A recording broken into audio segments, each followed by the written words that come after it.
Hi, and welcome back to the Rant.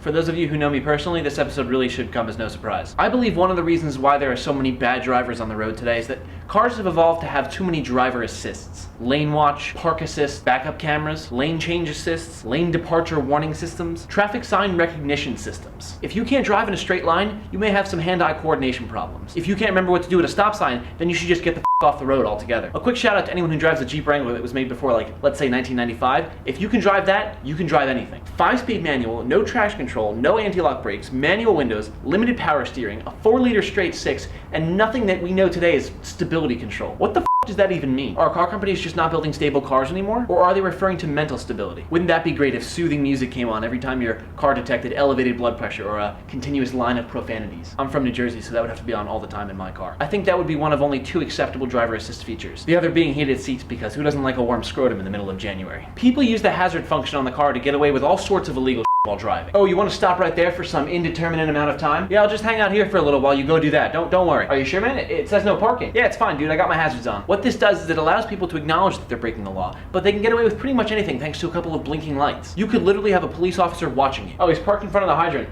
on the yellow lines in the tow-away zone, right by that construction area. Nothing we can do, boss. He's got his hazards on.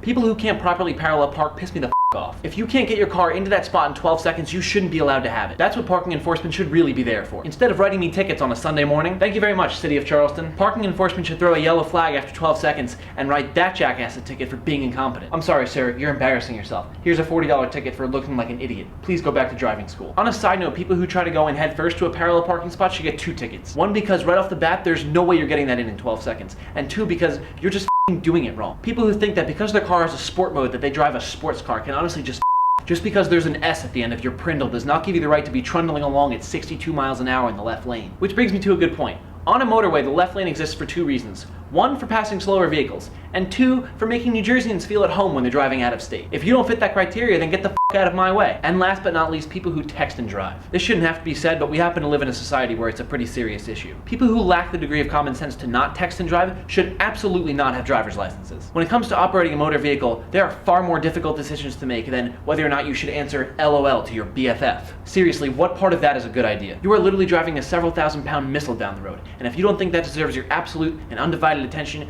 you need to seriously get the off the road and surrender your license, because you're doing it wrong. Well, that just about wraps it up for this week's episode. If I've said something that offends you, I'm sorry. Unless, of course, you are that person who texts and drives, in which case I'm not sorry, and you are seriously a danger to society.